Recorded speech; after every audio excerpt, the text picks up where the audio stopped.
Hello दोस्तों, मैं हूं रसिक धामेलिया। कानून में आपका स्वागत है। आज मैं आत्महत्या के बारे में आपको बताऊंगा कि लोग आत्महत्या ज़्यादातर क्यों करते हैं। मैं रोज़ डेली न्यूज़पेपर पढ़ता रहता हूं और न्यूज़ भी देखता हूं, तो लोगों को क्या प्रॉब्लम होती है तो आत्महत्या करते हैं ज़्यादा। तो उसमें आर्थिक नुकसान होता है किसी को, या फिर कोई लव अफेयर, कोई लड़की छोड़ के गई या लड़का छोड़ के गया है, या फिर लड़की लड़के दोनों लवर है, उसको समाज जीने नहीं देता है। ऐसे सब कारण ज़्यादातर आत्महत्या के हैं। तो ये आत्महत्या करने वाले को वैसे तो मैं बुज़दिल एकदम बोलता हूँ, कायर बोलता हूँ, क्योंकि ये लोग आत्महत्या कर लेते हैं। उसका सॉल्यूशन तो रहता ही है, लेकिन ये लोग जल्दबाजी में आत्महत्या कर लेते हैं और ये सोचते हैं कि मैं आत्महत्या कर लूँगा तो सामने वाले को ऐसा लगेगा कि गलती हो गई। लेकिन वो लोग सामने वाले को क्या 2 दिन बात करेंगे या 2 दिन उसको पछतावा होगा, और उसके बाद क्या है, वो फिर रूटीन से फिर जीना चालू कर देंगे। यहाँ तो लाखों आए और लाखों चले गए।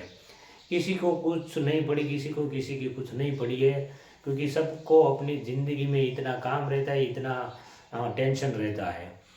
तो ये आत्महत्या करने वाले को मैं बोलना चाहता हूँ कि अगर आपने ठान ही लिया है कि मुझे आत्महत्या ही करनी है, तो मुझसे अवश्य एक बार संपर्क कीजिए। मेरा ये मोबाइल नंबर है, तो मुझसे पहले एक बार अवश्य मिलिए, क्योंकि उसका सॉल्यूशन मेरे पास 100% है। मैं आपको बोलता हूँ, मैं इसका सॉल्यूशन क्यों बता सकता हूँ, क्योंकि ये दौर से मैं भी गुजर चुका हूँ।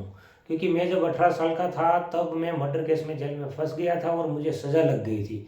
तो जब मेरी पहली जेल एंट्री हुई तब मुझे ऐसा हुआ कि आत्महत्या कर लेनी चाहिए। उसके बाद जब मुझे सज़ा लग गई तब तो मुझे ऐसा फीलिंग हुआ कि ये समाज या फिर ये परिवार मेरा कुछ काम का नहीं है, मुझे जिंदा नहीं रहना चाहिए, आत्महत्या कर लेनी चाहिए। लेकिन तभी एक दो दोस्त जेल में मिल गए और उसकी कहने से फिर मैं थोड़ा जीने लगा। और उसके बाद मेरे पिताजी मुझे छुट्टी पे छुड़ाने आए और छुट्टी पे ले जाने के बाद मैं भाग गया, वांटेड हो गया।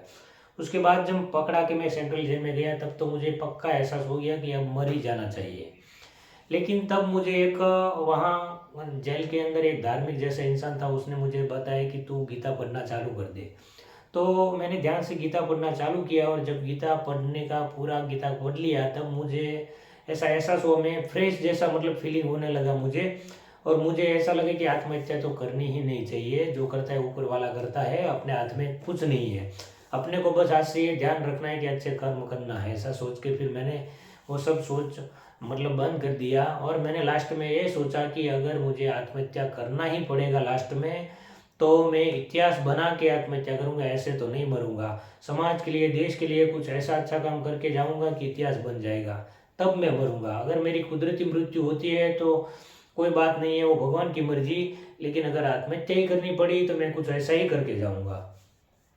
तो मैं आप लोगों को ये बताना चाहता हूँ कि अगर आपको कोई आर्थिक नुकसान बड़ा हो गया है, आपका कोई कोई कोई प्रॉपर्टी ले गया है, पैसा ले गया है, या फिर आपको कोई लड़की आपको छोड़ के भाग गई, या लड़का छोड़ के भाग गया है, या फिर कोई समाज वाले परेशान करते हैं, तो ऐसी बातों में अगर आप आत्महत्या करना चाहते हो तो पहले मेरा संपर्क अवश्य कीजिए। मैं 100% सॉल्यूशन दूंगा। और आपको आत्महत्या करनी है तो भी अवश्य एक बार मुझे मिल के आपको जो भी कुछ करना है करिए। लेकिन मेरे पास, मैं बोलता हूँ कि सॉल्यूशन ज़रूर है मेरे पास।